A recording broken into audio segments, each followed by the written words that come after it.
Polite inquiries. Mitchapalooza. Satish says, has Murali Vijay batted himself into the Indian World Cup team of 15, if not the playing 11? What an amazing tweet. I mean, I don't care. If they decide to play the World Cup controversially for the first time with a red ball, definitely. I don't know. He's batting good. Let's not, put undue pressure on anyone. He's just batting good. Let's just enjoy it. In Test cricket.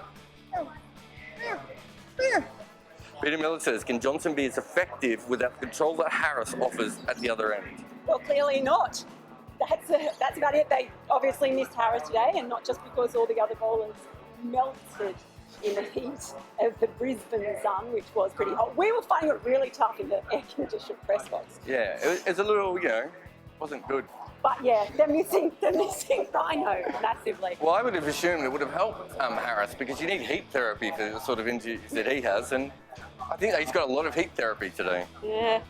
World of Dub says, India's seemingly improved batting in this series due to better mindset or Kohli's example in Adelaide. I mean, I have no idea. I just watched him bat terribly all the way through England. I suppose the conditions are slightly better, but the bowling attack is better for Australia. So, I don't know. Just pick a reason and just use that. Well, they did, but also, to be fair, they were helped a bit by some not great spells by the Australian bowlers. Sean Marsh dropping 2 catches doesn't really help anything. That always helps the batsman, I find, if you actually drop the catches. Yeah, that's what you want on a hot day as a bowler. Someone who can't take a catch. Adrian says, did Mitchell Starc seriously leave the field affected by heat? Rodney Hogg would never have done that. This is the same Rodney Hogg that liked to be 12th man because he got paid the same amount of money for not playing. That guy. He wouldn't have left the field. Players never left the field in the old days. They just died in the heat. The humidity makes it feel like it's What was the humidity like? Tell me. Explain the humidity in words.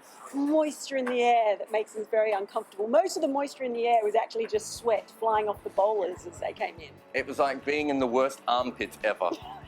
That's yours, isn't it? Rude. Xdulka says, slow overrates is cheating. Will the ICC find the new captain? It's cheating the people who pay, and the people who pay subscriptions, and the advertisers, and virtually everyone. I don't know if it's actually cheating in a cricket sense, but it's just boring and repetitive, and we see it over and over again. Nothing ever happens. No one ever gets injured because of this. I know. And when was the last time that you remember someone complaining about overs being over too quickly?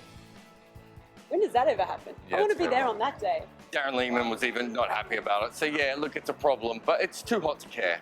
Lisa says, how long do you think it will take for the people to learn how to spell Hazelwood properly? People still, and I include the ECB in this, don't always spell Alistair Cook's name correctly, so Hazelwood will have to take a lot of wickets. Well, I'm still waiting. They're comparing to Glenn McGrath, obviously. Yeah, that's never happened before. That's never happened before.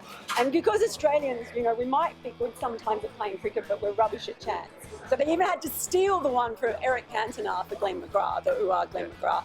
So I'm waiting for a really lame Glenn McGrath type chant for Hazelwood. Or just Mini Pidge as a nickname.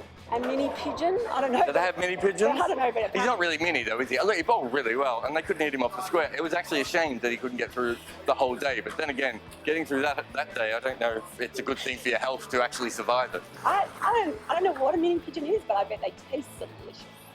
Mixalisi says, appointment of someone who was in and out of the team as captain, good or bad? Well, he's played about 19 straight tests and he's made runs pretty much everywhere he's played. Okay, it's only about 600 days of good cricket, but he's not in and out the side, he's in the side. Yeah, he's in the side and he's been one of the... We're talking about Steve Smith, I'm assuming. Not Dhoni. Oh, is it Dhoni? Say Dhoni. Yeah. Oh, in and out. Dhoni. Bring him back. Dodgy. Yeah. Dicey, Dhoni's captaincy. Do you reckon? Yeah, he's finished. Gita says, walking wounded bowlers, clueless plans and executions. Where's the Oz of the last year gone? Yeah, I don't know. Where is it? It's too hot for rational thought. It really is. We should have just done this making noises. Oh. I do that most of the time anyway. Yeah, I don't know that they're going to look at really... They won the last test anyway. They played. Yeah, exactly. Yeah, we are talking about an Australian side that is 1-0 up in this series. So at least a couple more days. Yeah, let's see how India go when they're out there and they're bowling in the heat. Jim Maxwell says, if Mitch Marsh is hamstrung for Melbourne, who's your pick? Who knows, they might go for an extra batsman, but... Well, at this stage, they might have to pick 11 bowlers. Or 11 all-rounders, yeah. But then, hey, how about this? What if they do something really crazy put Shane Watson back down the batting order into the all-rounders position and go nuts and pick someone like Glenn Maxwell and bat him at number 3. It's so crazy. Yeah, might work. Has the heat got to you? Jodie says, is Mitch the national favourite first name in Australia? I never knew a Mitch until I got involved in cricket. I do not know. I literally do not know a Mitch who doesn't play cricket. We need to find maybe an Indian mother and an Australian father and have a Mitchell Sharma. So, did you want a better reaction for that? It was really- I thought heaps of people tweeted that. I didn't see it. I'm not saying you stole it, I'm just saying I'd heard the gag before.